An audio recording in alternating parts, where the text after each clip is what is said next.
అధ్యాయం 9వ వచనంలో మరి ఒంటిగాడై ఉండే 2వ లైన్లో ఒక మాట ఉంది. 9వ వచనం 2వ లైన్లో ఒంటిగాడై ఉండుట కంటే ఇద్దరు కూడి ఉండుట మంచిది. ఒంటిగాడై ఉండుట కంటే ఇద్దరు కూడి ఉండుట మంచిది. అలాగున మరి ఇంతవరకు గిడియన్ రాయ్ అలాగే హనీ రేచల్ ఒంటరిగా ఉన్నారు. ఇంకా కొన్ని నిమిషాల్లో వారు ఒకరితో ఒకరు ప్రమాణాలు చేయబోతున్నారు. మరి ప్రమాణాలు చేసిన తర్వాత ఒక కుటుంబం యొక్క అనుభవానికి వారు తీసుకొని రాబడతారు. కుటుంబ జీవితము అలాగున మరి ఆ అనుభవంలోనికి రాకముందు ఒంటరిగా ఉన్నారు. ఇప్పుడు ఇద్దరు కూడి ఉండట మంచిది అనేది దేవుని వాక్యంలో రాయబడింది.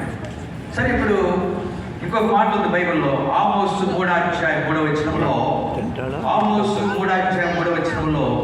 సమ్మతింపకుండా ఇద్దరు కూడి నడుతురా, సమ్మతింపకుండా ఇద్దరు కూడి నడుతురా.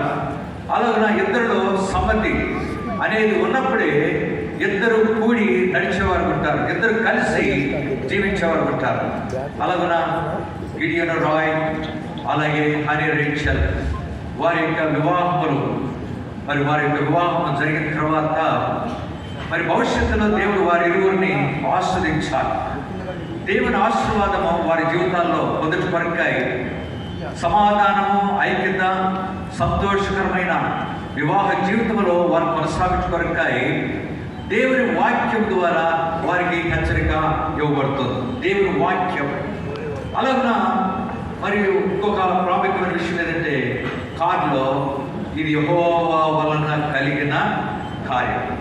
మరి గిడియన్ రాయ్ హనీ రేచల్ యొక్క వివాహము దేవుని యొక్క చిత్త ప్రకారం, దేవుని యొక్క ఏర్పాటు ప్రకారము అది జరిగేదిగా ఉంటుంది. దేవుని వల్ల కలిగిన కార్యం. అలాగే దేవుని కార్యములు కూడా ఆశ్చర్యకరము. దేవుడు ఆశ్చర్యకరుడు, ఆశ్చర్యకార్యములు జరిగించే దేవుడు. మరి వారిద్దరి గురించి మరి పెళ్లి కార్డులు ఏం రాయబడిందంటే గిడియన్ రాయ్ జ్యేష్ఠ కుమారుడు, అలాగున జ్యేష్ఠ కుమారుడు, అలాగే హనీ రేచల్ జ్యేష్ఠ కుమారుడే.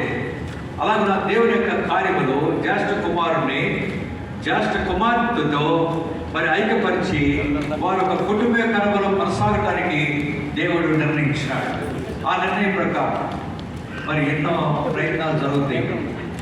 మరి కుటుంబాల్లో పిల్లలకు వయసు వచ్చిన తర్వాత తల్లిదండ్రులు, పెద్దలు వారికి వివాహాలు చేయాలని మరి ఎంతో తొందరపడుతుంటారు.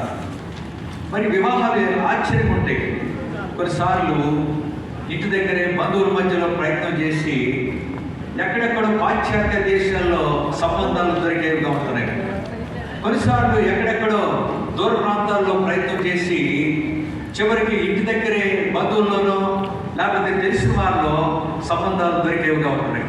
అందుకనే వివాహాలన్నీ కూడా చాలా ఆశ్చర్యకరం. అందుకని బైబిల్లో ఒక చక్కటి మాట ఉంది. సామెతలు 19వ అధ్యాయం 21వ వచనంలో ఏం రాయబడిందంటే సామెతలు 19:21లో నరుని హృదయంలో ఆలోచనలు అనేకములు, యెహోవా యొక్క తీర్మానమే స్థిరం, యెహోవా యొక్క తీర్మానమే స్థిరం. అలాగున మరి పెళ్లి కుమారుడు పెళ్లి కుమార్తెను మరి లోపలికి తీసుకురాకముందు వారిని ప్రశ్నిస్తుంటారు. పెళ్లి చేసేవాడు ఏమని ప్రశ్నిస్తారు? గిడియన్ రాయ్ ఇది దేవుని చిత్తమేనా అంటారు. కనుక వాళ్ళు ఏమంటారంటే దేవుని వాగ్దానం ఇచ్చాడు, ఆ వాగ్దానం ప్రకారం దేవుడు మా జీవితం